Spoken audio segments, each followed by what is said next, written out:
So I thought what I would do tonight, we have a wide range of, you have a wide range of experience in meditation. Some have, and mindfulness practice, some have been doing it for a long time, others are much newer. So what I wanted to do tonight is to go over some very basic ideas and to draw the connections among them. Because you know what, it's easy to forget, or easy just to get kind of fuzzy or never been clear anyway. The differences and the interconnections between mindfulness, insight, and non-judging, and how conditioning fits in. I think of the first three, mindfulness, insight, and non-judging, as three companions. And I'm going to just kind of talk about that. And then what I'd like to do, I'm not going to be talking the whole time. I want to leave time at the end for an informal talk.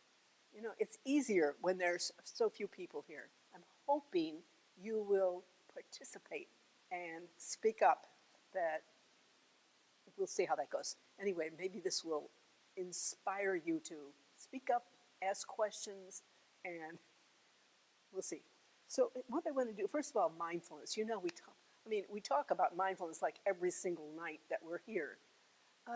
And what is mindfulness? Just in case some of you may kind of forget. It means being present in the present moment, without judgment, with kindness, present in the present moment. It comes from the ancient Buddhist tradition. This is the historical Buddha taught mindfulness. He was the one who originated it. Been practiced for thousands of years across, in Asia. Untold numbers of people. In the last, generation, it's become really popular here. And the reason why, I think that the real thing that sparked it was John Kabat-Zinn's mindfulness-based stress reduction. And I know some of you have been in that course and taken that course. So now here it is. Here we are in the West. And John Kabat-Zinn had a beautiful description of what is mindfulness. He said mindfulness is the applied art of consciousness. Isn't that interesting? The applied art of consciousness. We don't really usually think of that kind of thing. How do we apply consciousness? What does that mean? Well, for one thing, we were working with it just tonight as you sit and meditate every time. You're working with your mind. You know, you may not find the breath the most scintillating object in the world, but you are working with your consciousness is what's going on. Oh, you're working with your mind. That's the point. That's significant. Whether you really are so interested in the breath, we can kind of work up into it and say it's significant to really do this. So it's a tool. Mindfulness is a tool to awakening. It helps us expand our consciousness. I think that's something we need to recognize in our awareness. And I will say, for most purposes, consciousness and awareness can be used synonymously. There's something that we probably won't get into tonight where they can be broken down differently, but you can just think of them. Consciousness, awareness, we're expanding that. Expanding that. Mindfulness, actually, some people here in the West, especially when you hear it advertised, become mindful, sounds like it's like a magic pill. It's going to, cure you of everything. You're going to know how to relate to people, you have better relationships, your health will be better, and also you'll be happy and so forth. We know, anybody who's practiced it all, that it actually isn't so easy. In fact, it's about the hardest thing in the world. Why is it hard?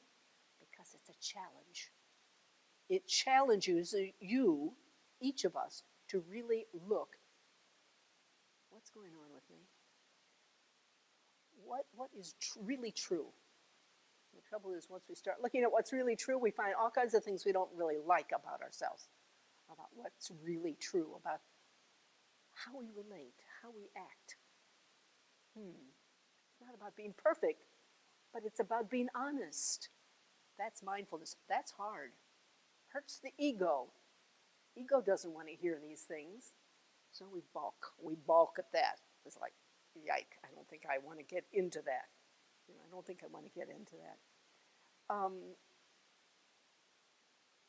mindfulness involves, when we really practice sincerely, a profound reorientation, a profound switch in our relationship to life. Let me explain what that means. What we usually do as we go through our days is we focus on our stories.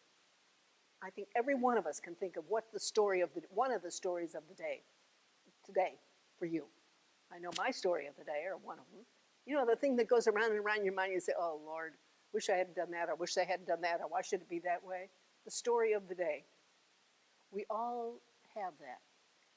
Mindfulness means noticing not the content of what the thinking and emotions about, but the process. How our patterns show up, our habitual patterns show up.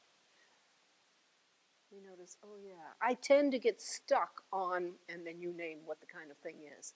You know, I'm shy. I cannot possibly go. And so I get stuck anytime I'm pulled out in a group. Say, that's one example. Or I'm aggressive, and you just talk to me, and I'm going to try to get out right there in front and be right up front. Just noticing what your patterns are. Once you actually notice what your own patterns are, your habitual patterns of thought and behavior, then you're in a place to change it, those that you don't really like. You can't change it until you're really aware of it. Mindful. This is a profound inquiry, probably the most important inquiry in the world.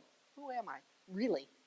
Not just my story, not the content, not that I came from so-and-so and my parents did so-and-so and I have this kind of education and this many siblings or this kind of marital or partner relationship. Not that. It's the patterns. You see, there's a flip. Does this make sense? Anybody, and especially, does that make sense, what I'm talking about in any way? And if it doesn't, I'm going to ask you, let's do this more informally tonight. Just let me know. So it's about the patterns. So this is the flip. There's a second important flip with mindfulness practice. And that is, we usually like what we like. We don't like what we don't like. Of course, we're human beings. But in mindfulness practice, we're present to it all. That's what we're training ourselves. To become present with what's real in the moment, whether you like it or don't like it. If it's real, you're showing up for it. Is that hard or what? It is hard. Because of course we don't want to see what we don't like. We want to go away, we want to shy away, we do. So mindfulness practice means be aware and then stand. Stay there. Stay put. And the beauty of it is, it's not about masochism. You know, it's not about just taking your punishment. It's about learning a new way of relating to what's present. It means enabling you to relate and be present to whatever is happening. That doesn't happen overnight. This is the training. It's a training of years. But this is the direction to be present to what is actually going on in your life, whether you like it or whether you don't. So that's a second flip. It's not just going toward what you like and away from what you don't like. That's the pattern of most human beings, right? Without even thinking about it. Does that make sense? So that's the pattern. We change it. It takes a lot of courage and discipline. I'll say the courage comes first. The courage and the sincerity, I think, come first. If you got that, then you can discipline yourself. Not perfectly. Who's perfect? But you can say, yep, I'm going to do it again. Even if it hurts. Even if you feel you're making a mess of it. It's important enough you recognize to do it. Why is it important? Because sooner or later we begin to recognize that all the Band-Aids we put on our life don't work for very long. You know, you may have the new this, that, or the other for a while, but sooner or later you get tired of the new this, that, or the other. Or the new this, that, or the other gets a big dent in it.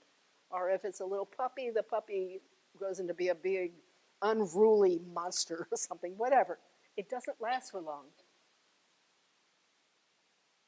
And moreover, below the Band-Aids that maybe we try to distract ourselves with is the fact that It's about your own, what could I say, the way your habitual patterns, who you are, how you have been showing up in the world. That's been creating problems for you in profound ways that you even don't recognize. We don't know until we really are aware. That's why mindfulness takes courage and sincerity. Once you got that, all you have to do is keep at it, if those are there. And those will be there when you know the alternatives so awful, are so difficult that you want to be there. That's what keeps bringing people back. You know, we come, people come, and then they will drop out and whatever. And you know what? It just feels good to come back and hear the truth again. I think all of us know that. All of us know that. And I'll say one very interesting for me, I've thought about it many times. You know what? Mindfulness doesn't care what you're mindful of. Let me say that again. Mindfulness doesn't care what you're mindful of. It can be something that is gloriously beautiful and warms your heart, you know, and is memorable and that you're always going to love remembering. Or it can be something that is really ugly and painful. Irrelevant to mindfulness. It's not about what, it's about the nature of being present to whatever. And if you can do that, it's empowering. You're sitting right there in the fire of whatever is going on in your life, if it is fire, or the beauty, and you're present. Do you see how empowering that is? You don't have to shatter under it. You don't have to run under it. You can be present. How powerful. So, I want to mention then we often use the word insight. In fact, the name of our group is Insight Meditation Community of Charlottesville. So how is insight and how's it related to mindfulness? They're not the same thing. They're similar, or they're related, but they're not the same. I already explained mindfulness, being present in the present moment, your body and mind together, same place, same time, as opposed to these thoughts we're all over everywhere. Insight is a direct experience of truth. Immediately in the moment, not intellectual, it's not something you read, it's not something somebody says, it's like, oh, wow, and you see it, like that. That's an insight. Insight, in fact, is the mechanism by which we expand our awareness. We practice mindfulness, and then there's an insight, and we see something more. We see something more. One image I've heard used before that's really, I think, is a good one. It's like you had a big, say, black, dark piece of paper, and then you have an insight. It's a pinhole. A little bit of light comes through. Another insight, another pinhole. Lots of pinholes. Lots of light starts coming through. The light that comes through we can call wisdom. The light that comes through as a result of insights is wisdom. Now, in our culture, our mainstream culture, we don't talk much about wisdom, right? We talk a lot about knowledge and about accumulating knowledge, head stuff, intellectual stuff. But wisdom, no, not so much. Wisdom is the product of insight. You cannot, there are two kinds of insights, by the way, two categories of insights. First category of insight are insights about your personal insights, psychological insights about yourself. Both are important. About yourself. Oh, I didn't realize I did that. I always am. And then you see a pattern habitual pattern that you've been unconscious of before. That's an insight when you see that on the personal level. There's another kind of insight that you can kind of universal or existential insight. It's not just about you, but you can see, wow, this applies universally. Maybe you'll call it a spiritual insight, but I don't want to say one isn't and one isn't spiritual and one is. But they're two different kind of categories. So let me explain or give an example. Say you have an adult daughter, a grown daughter, and she is right now following her own life, and she's got a crisis going on, and you are, as a parent, are really upset because you know you have taught her as a child, as a young girl, very differently. You've taught her in some very wholesome ways, and by golly, she's not doing it all, and she's making a mess of things. Okay, so that's the situation. What would be the insight? Well, an insight that you might have on a personal level is, wait a minute, I love her no matter who she is, but I can't control her life. She's going to have to live her own life. I've been trying to control it. I've been trying to just say, I've been trying to make her do it my way, and she isn't. She's going off in her way, and what's happening is that we have a lot of tension between us, and I have a lot of angst within me. That's a personal insight, realizing, hey, I've been controlling. I need to let go. A universal insight or existential insight is if you recognize not only this about you and your controlling attitude toward your daughter, and that how much more relaxed and happier you will be if you can just let go and recognize she's going to have to do this herself. You've done your best. You'll continue doing your best, but you can't control it. Personal. A universal is just saying, wait a minute, it's not just about me and my daughter. This is about everyone. Letting go. There's something really important about being able to let go. You see that as a principle. I say as a spiritual principle. An existential principle. That's insight on another level. So how one instance, say your daughter, can trigger on a personal level and on an existential level. So insight requires a shift in consciousness. Just for a moment. This isn't something out in La La Land, by the way. This is something that happened like that. All of a sudden, this aha moment, you see, something triggers it.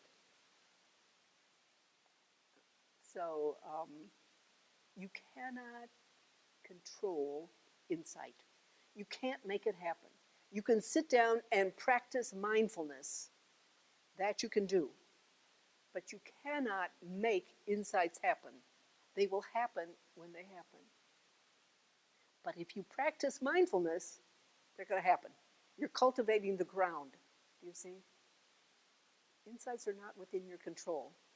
In fact, as you continue on the spiritual journey, you're going to recognize very little of it is in your control. You're in the control of the journey. This is beautiful if you really get it. This isn't just that you are this powerless little nothing. Well, we are nothing, but that's another point. Insight means that it's something bigger than you are. And it's wonderful when you realize that you can't control it. You're in its hands, and all you can do is be sincere and work at the mindfulness and kindness, loving kindness. But tonight I'm not going to talk about the kindness dimension. It's just as important. I'd like to say that most of us don't often really recognize when we've had an insight. We don't honor it. I'd like to invite you to notice when you have these moments where you see something different about yourself and how you behave and are your habitual patterns are this existential, universal kind. Notice it. In fact, I would like to suggest that you keep a journal. Write down any insights or things you think might be an insight. If you have any question about it, ask a teacher. Talk to somebody about it. But what's the alternative of not doing that? You plan yourself down. You're undermining yourself. I'm inviting you to honor your truth and what you really know instead of saying, oh, well, I don't know anything. And here you have these big insights. I've seen this happen so often. You know, I teach MBSR, Mindfulness-Based Stress Reduction. I see people will be speaking up and they will be saying something and then they go run right past it. And here's this beautiful insight. They haven't even noticed. So then you say, wait, do you realize what you just said? And then we go back and, oh, was that an insight? Yes. See, so the invitation is, please stop and think. If it's new, if you're seeing something new about yourself, a pattern that you hadn't noticed before, write it down. Honor your knowledge. That's one of the pinpricks in this black piece of paper. That's one of them. There'll be lots of them.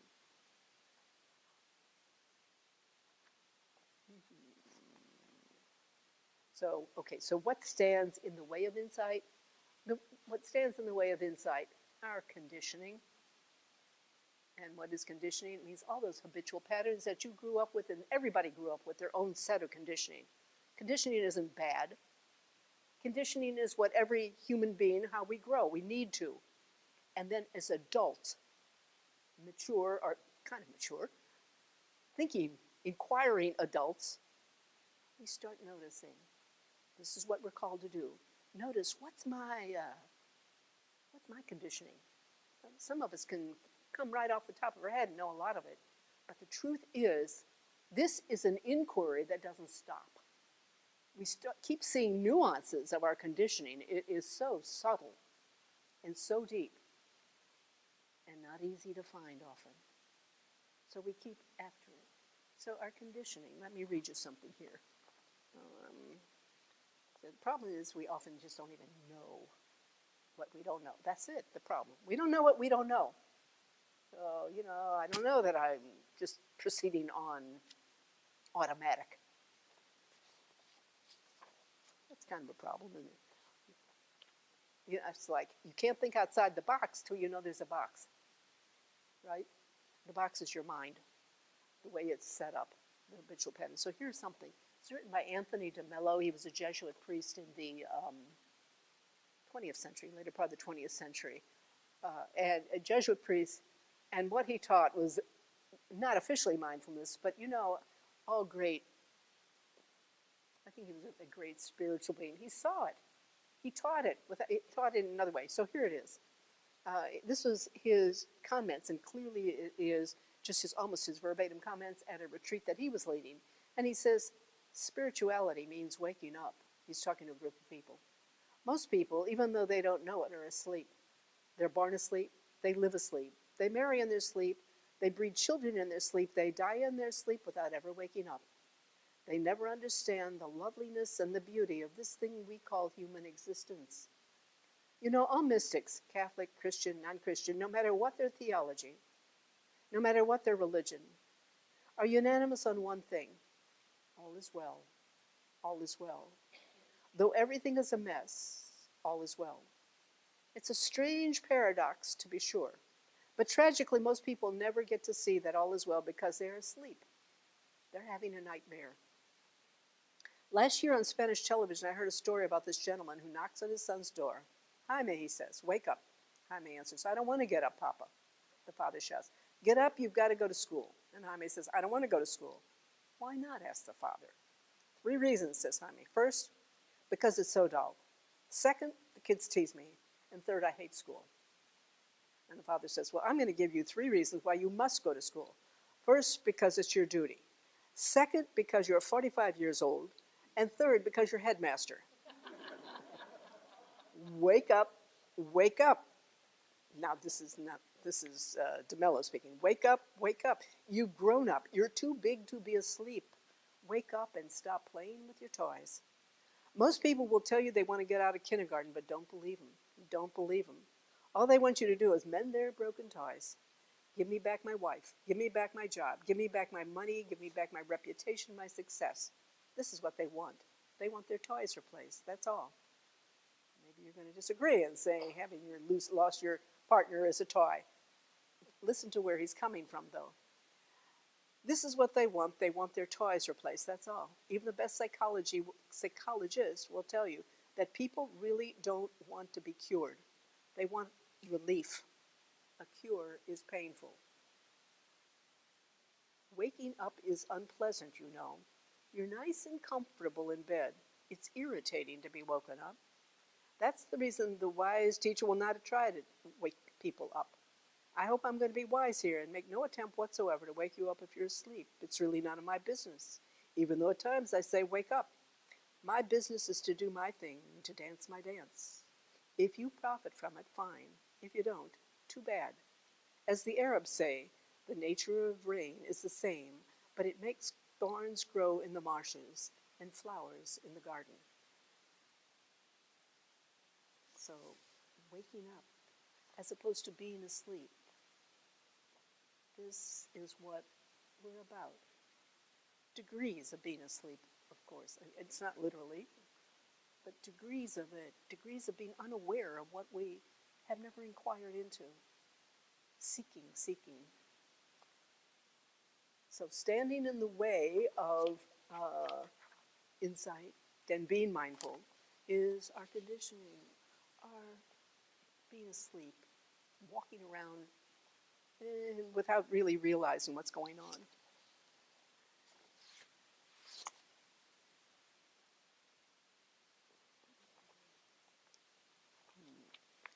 I think I'm going to skip some here because I want to leave some time together to talk about something.